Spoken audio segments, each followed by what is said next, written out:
It's been 6 months since I replaced my 13 Pro with 14 Pro. In this half a year, I can say one thing. I have seen everything the 14 Pro can offer, so the question arises, do I regret upgrading? Is the 14 Pro that much better than the 13 Pro? Let's find out. After half a year with 14 Pro, the first thing you instantly notice when you take the 13 Pro is the generational gap between them. 13 Pro, despite being only 18 months old, looks like something not cool. I'm exaggerating a bit, but you get the point, that notch. I may not be the biggest fan of Dynamic Island, but I can't deny that it makes the iPhone look modern again. There's something about that animated pill that sparks that feeling of novelty. But if we put the lyrics aside, 13 Pro in terms of display is not that far behind from the 14 Pro. They're roughly the same size, look identical in terms of colors, and both have ProMotion. But that is only true if you completely ignore the always-on display on the 14 Pro and much higher peak brightness. The always-on display really makes the difference visible. You can say whatever you want about this feature,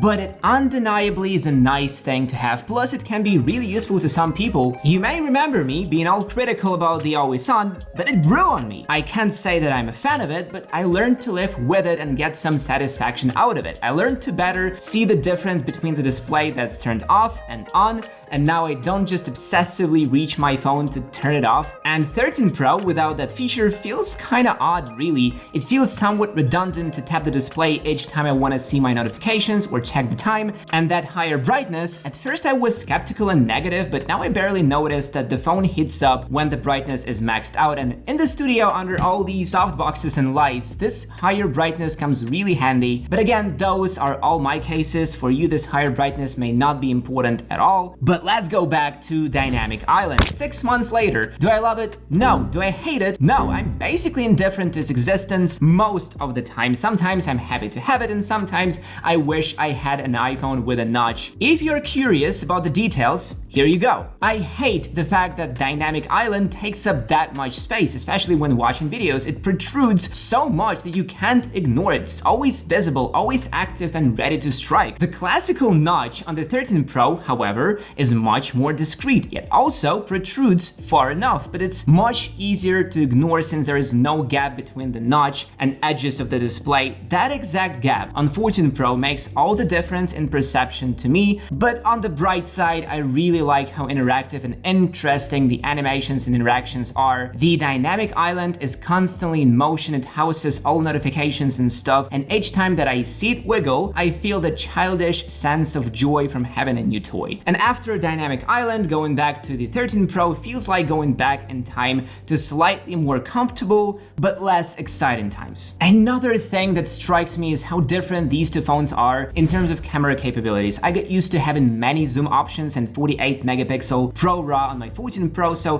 when I open the camera app on the 13 Pro, I feel strangely limited and featureless because everything the 13 Pro does, the 14 Pro does better. The main camera on 14 Pro is just miles ahead of the one on 13 Pro. 48 megapixels are much better than 12, despite producing only 12 megapixel photos in automatic mode. But the level of details, the clarity, the dynamic range and shadows, 14 Pro just blows 13 Pro out of the water. Don't get me wrong, the 13 Pro has a really good camera that's capable of some amazing shots, but when its opponent is the camera on 14 Pro, the winner is obvious without a fight. But what about nighttime photography? Low light is another category where 14 Pro performs better. The shots are brighter, more detailed, colors are more true to life, and light sources are treated better. 14 Pro is a clear winner. The same goes for its ultra-wide camera. Both 13 Pro and 14 Pro have a 12 megapixel sensor, but 14 Pro has a slightly better one. With ultra-wide cameras, the difference is present, but it's less pronounced. 14 Pro does give better shadows and crispier textures, but 13 Pro is not far behind. In low light, however, a more advanced sensor in 14 Pro does make a difference.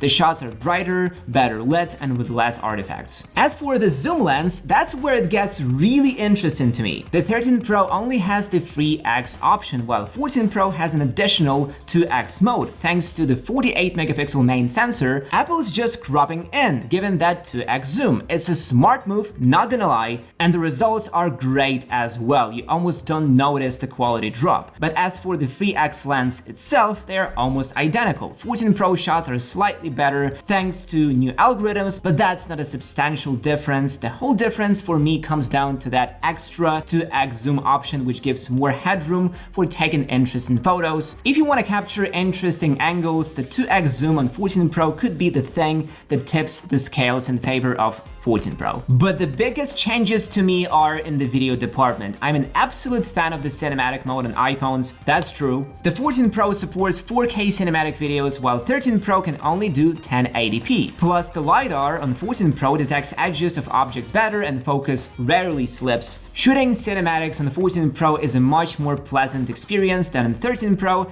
and that action mode on 14 Pro, man, that's mad. Stabilized videos on 14 Pro are just miles ahead of the ones on 13 Pro. Maybe those are only 2.8K, but the quality drop isn't noticeable when you take all that extra smoothness into account. On 13 Pro, you won't even see those extra 4K details because of the shakiness. I personally would choose smoothness over 4K resolution 10 out of 10. Period. 14 Pro also excels in terms of battery life. The 14 Pro lives a few minutes longer than 13 Pro, but still, a couple extra minutes. It all depends on your usage, of course. In my case, it's only a couple of minutes, but for some people it could be hours. But hey, the times when iPhones were low in battery all the time are long gone, and it's almost pointless to really call 14 Pro a much better performer when the difference is so small. And when it comes to performance, both iPhones are fast. A15 and 13 Pro is slightly slower than A16 and 14 Pro benchmarks, but in real-world usage, I saw zero differences. All apps launch simultaneously and work equally well. That pretty much sums that. Both are great. You should stop worrying about the performance, okay? I could have said something about the design differences, but I don't feel like it. You know why? Because those are two identical phones. Same stainless steel chassis and glass on front and back. Same camera bump design, but on 14 Pro it's slightly bigger, same ports, same speakers. Oh wait, the speakers are not the same, they just feel